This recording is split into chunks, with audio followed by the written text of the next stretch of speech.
Hi dear students, welcome to my biology class. Today we are going to learn about transport of food in plants. Transport of food in plants.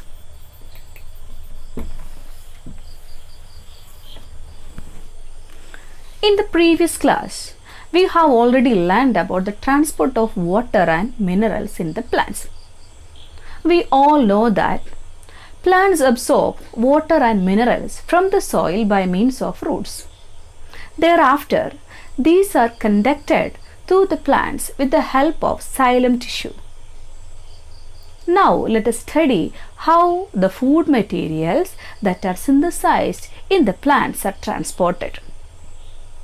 We all are familiar with the photosynthesis.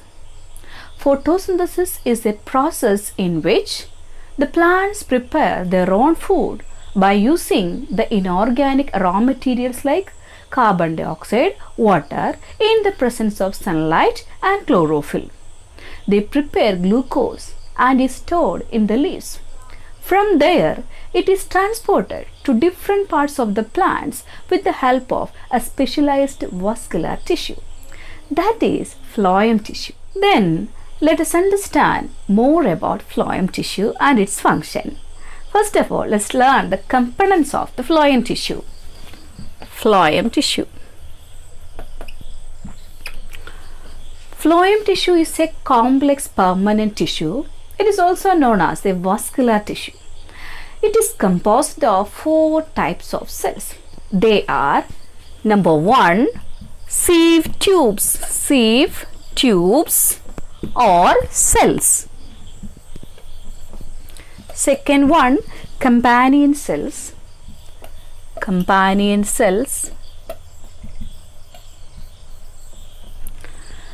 Third one, phloem parenchyma.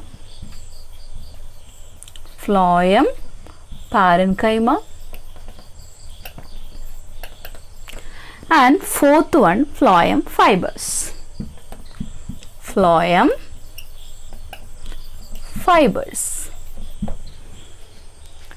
Out of these 4, the first and second one are mainly involved in the transport of food in plants. They are sieve tubes or cells and companion cells. These are mainly involved in the transport of food. The food is synthesized at the leaves. The process of transport of food and other substances from the site of production to different parts of the plant is called translocation.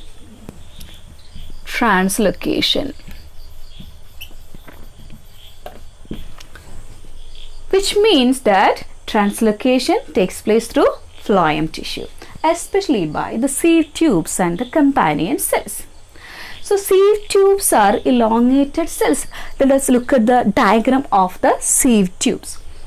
Suppose this is a sieve tube which is an elongated cell with a small pores called perforated sieve plates, and the companion cells are accompanied with the sieve tubes. So I can show you the companion cell. So this is a diagrammatic representation of the sieve tubes and the companion cells. Both are involved in the translocation of food in the plants. The massive transport of food in plants is described by a specific theory called source and sink theory. Source and sink theory. Source means the site of production of food in plants. That is the leaves in plants. The source is the leaves. Okay, then sink is the site of storage of food, that is root, stem and other parts of the plants. So sink means the storage area like a root, stem, etc. Okay, as we all know that the food is prepared in the leaves by photosynthesis. The food is synthesized in the form of glucose. It is synthesized in the form of glucose at the leaves by utilizing the raw materials like carbon dioxide and water in the presence of sunlight and chlorophyll. This glucose is transported through the plant tissue as sucrose. It is transported as sucrose. It is a disaccharide. This molecule is easy to transport to the plant tissue. That is why it is transported through the phloem tissue to different parts of the plant. And finally, after reaching at the different parts of the cells of the plants, it is stored in the form of starch. Finally, it is stored in the form of starch. So, the carbohydrate or glucose is formed at the leaves. Then these are transported through the tissues or phloem tissues as sucrose, the disaccharide. And finally, the sucrose molecules are stored in the form of starch. Then let's study the mechanism of transport of food with the help of a diagram. So for this, we have to consider the sieve tube with a companion cell.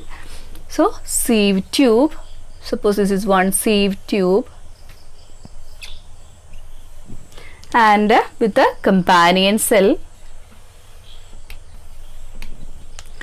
Sieve tube has perforated sieve plates. So this is sieve tube with a companion cell. Sieve tube with a companion cells.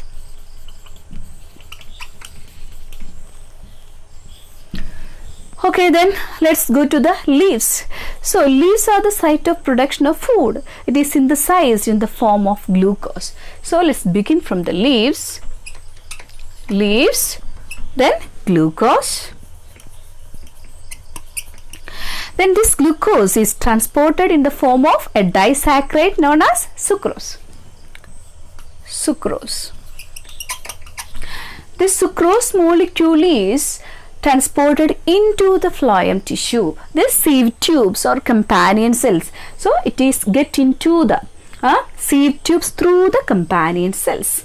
So I can show you the movement of the sucrose to the sieve tubes through the companion cells. So what will happen inside the sieve tube? The medium, the inner medium will become hypertonic. So the sucrose molecules will be increased. Suppose I just use red color for denoting the sucrose molecules. Here the medium is hypertonic. Hypertonic. Hypertonic means it contains less amount of water and high amount of solutes. Here the amount of solute is high. That's why the inner medium is hypertonic. So we need to consider the adjacent companion cells and the sieve tubes also. For this I draw the adjacent companion cells. Then with the sieve tubes and companion cells.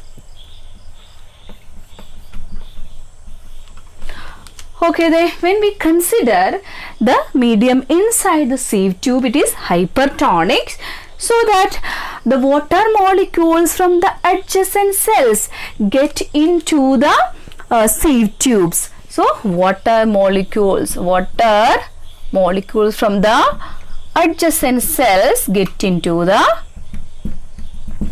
sieve tubes. So it creates a pressure inside the sieve tubes. So high pressure inside the sieve tubes. So the adjacent cells will have comparatively low pressure. So Here it is the high pressure area. High pressure area. This is low pressure area. Here also low pressure area. So what happens here? So the molecules move from the high pressure area to the low pressure area. Because of this pressure difference, the molecules travel from this area to the next area. So that the sucrose molecules that travel into or transport into the next sieve tubes. Here also it happens. So this is the way the sucrose molecules are transported through the phloem tissue, and after reaching at the storage organ, suppose these are the storage organ like a root, and from here it goes to stem. In the case of sugar cane, the sucrose is stored in the stem of the sugar cane in the form of starch. So a root in some plants like the radish, carrot, then food is stored in the form of starch. So the sucrose molecule is stored at the required regions in the plants. This is the way the food is transported through the plants with the help of phloem tissue.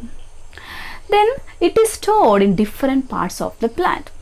For example, roots and stems of the plants.